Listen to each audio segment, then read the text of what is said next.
नईम बुखारी साहब, अगर आप हमारी वीडियो को देख रहे हैं, आप बड़े आदमी हैं सर। मेरा ख्याल है कि आपको आज की जनरेशन के साथ वो बातों को शेयर करना चाहिए जिसके अंदर फीलिंग्स हो, जिसके अंदर बड़ों का एहतराम हो, जिसके अंदर बड़ों की कदर हो, जिसके अंदर बड़ों को कैसे रखना है, कैसे संभालना है अगर वो बीमार हो जाएं, इसकी मोटिवेशन हो। कुछ ये कि आपकी बातों से हमारी जो जेंजी है, हमारी जो यंग जनरेशन है, उनको ये मैसेज है कि अगर माँ बाप बीमार भी हो जाते हैं तो यार छोड़ो, क्या इलाज कराना है, बस ठीक है यार जाओ। नईम साहब ने कहा जी या तो ठीक हो जाओ या मर जाओ। गल उन्होंने गलत नहीं की थी, मैं तुहानू दस रहा हूं। लोग कहते हैं ना कि यार इन्हें बड़ी बदतमीजी की थी मां बाप, नहीं। अस्सलाम वालेकुम दोस्तों, मैं हूं मोहम्मद इमरान अली और मेरे साथ हैं साजिद नसीम भट्ट साहब। दोस्तों आज हम बात करने जा रहे हैं नईम बुखारी साहब के ऊपर, बहुत बड़ी पर्सनैलिटी। और दोस्तों हम तो उनको बचपन से देख रहे हैं टीवी के ऊपर प्रोग्राम होस्ट करते हुए, कभी किसी प्रोफेशन के अंदर, मतलब वकालत के प्रोफेशन के अंदर, टीवी के ऊपर।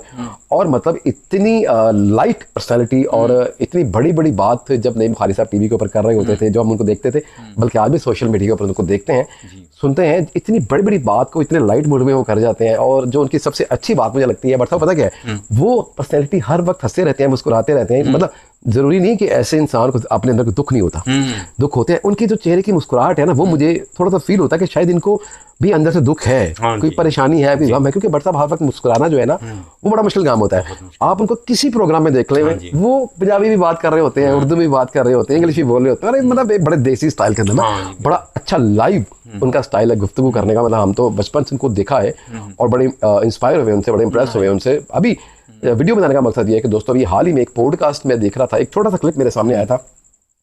उसको उस क्लिप के अंदर दोस्तों नईम बुखारी साहब एक्चुअली बात कर रहे थे पेरेंट्स के पॉइंट ऑफ व्यू से, कि जब उनकी मदर, आई थिंक वो जिक्र कर रहे थे, उनकी मदर बीमार थी, आई थिंक कोमा में थी। तो वो वहाँ पे गए तो उन्होंने कहा कि या ठीक हो जाओ या फौत हो जाओ। ये जुमला सुना तो मैंने इसको 2 दफ़ा 3 दफ़ा 4 दफ़ा ना थोड़ा सा रिवाइंड करके सुना कि ये किस कॉन्टेस्ट में बात हो रही है। अब इतना लर्नर्ड आदमी, मतलब इस पे कोई दो राय नहीं हो सकता कि मुझे सुनने में गलती लगी हो। मैंने उसको काउंटर चेक नहीं किया, लेकिन अल्फाज वही है। हो सकता है कि ये जितने बड़े लोग होते हैं ना भट्ट साहब, ये किसी मार्फत में बात कर रहा है, क्योंकि हमारा तो वो IQ लेवल नहीं है ना कि हम उन तक पहुंच सकें। वो किसी मार्फत में बात करते हैं। और आजकल का जो हमारा सोशल मीडिया का व्यूअर है ना भट्ट साहब, वो तो मतलब मार्फत में जाता ही नहीं है, वो तो डायरेक्ट देखता है सामने क्या हो रहा है। अच्छा, ये जितने लोग हैं नईम बुखारी साहब, मतलब पुराने जितने लोग हैं, ये सब मार्फत की बात करते थे। अब मुझे नहीं पता कि उनका कॉन्टेस्ट क्या था इस बात को करने का कि या ठीक हो जाओ या फौत हो जाओ। मुस्कुराते हुए कहते, मैंने कहा कि या ठीक हो जाओ या फौत हो जाओ, ठीक है।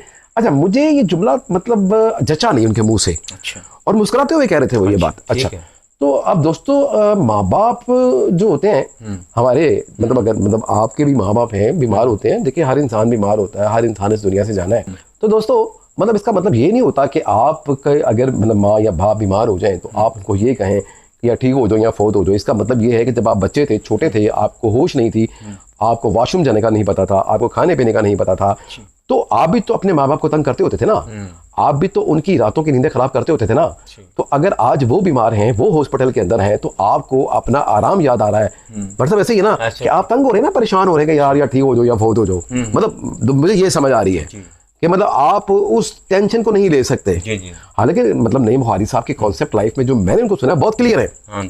मतलब इसमें कोई दो राय नहीं है। अभी मैं दोस्तों इस वीडियो में कह रहा हूँ, हो सकता है उनका मतलब मेरा वो IQ लेवल ना हो कि उनका बात करने का कॉन्टेक्स्ट ही कुछ और हो, मतलब मैं उसको अंडरस्टैंड नहीं कर पाया। लेकिन जितना मैं समझाऊं वो बात मुझे नईम बुखारी साहब के मुंह से बिल्कुल अच्छी नहीं लगी।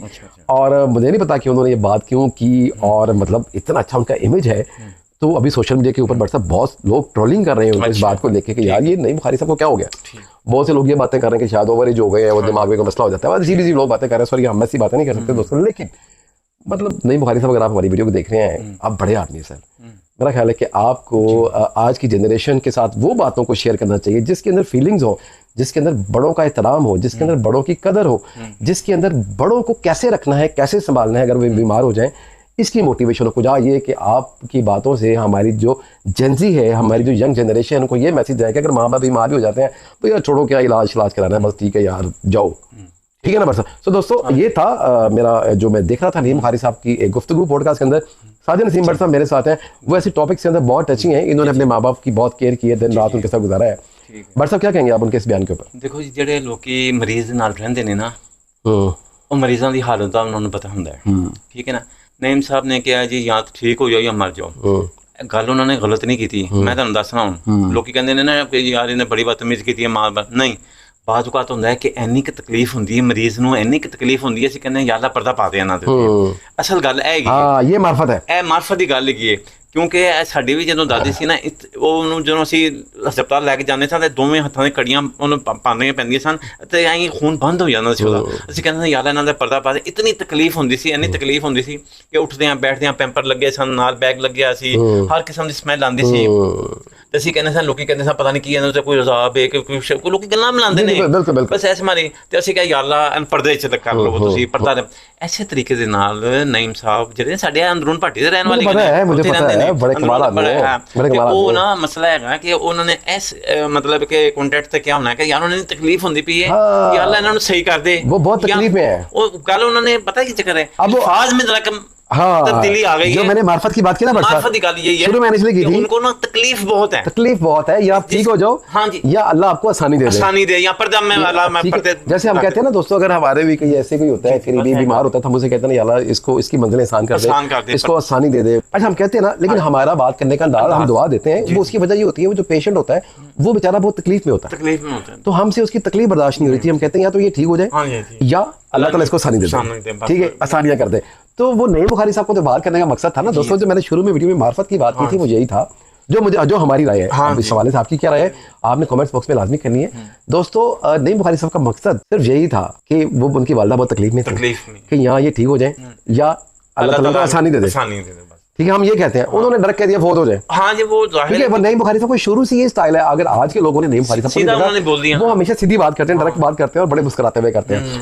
सो दोस्तों, मेरा ख्याल यही है, और भट्ट साहब ने भी बड़ी अच्छी रोशनी डाली कि वो नईम बुखारी साहब का जो कॉन्टेस्ट था बात करने का, वो सिर्फ यही था कि यार हम भी वो बातें करते हैं, हाँ जी, लेकिन वो उन्होंने अपने अंदाज से कर दी। हाँ, जो हमारा सोशल मीडिया का व्यूअर है वो उस मार्फत में गया ही नहीं, वो सिर्फ उस फिक्रे को पकड़ के मुसलसल शेयर कर रहा है और नईम बुखारी साहब को ट्रोल कर रहा है। होता है, कोई कुछ बातें लिख रहा है, कोई कुछ बातें लिख रहा है। दोस्तों, ये जितने लोग आज नईम बुखारी साहब को देख रहे हैं टीवी की स्क्रीन के ऊपर, दोस्तों ये इतना पैदा भी नहीं हुए थे जब से नईम बुखारी साहब एक स्टार थे, एक पर्सनैलिटी थे, एक सेलिब्रिटी थे, जो आज भी हैं।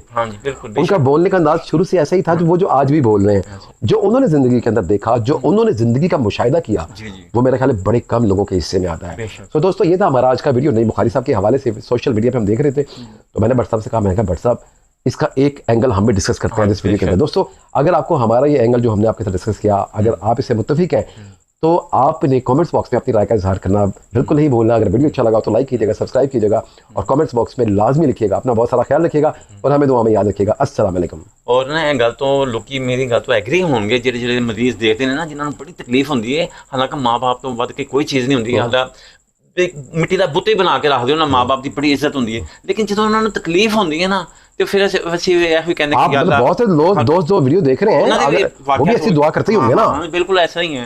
ਤੇ ਬਾਕੀ ਜਿਹੜਾ ਸਾਡੇ को कोई गलतियां कहीं हो गई होवे। दोस्तों, ये हमारी राय थी, ये हमारी राय थी।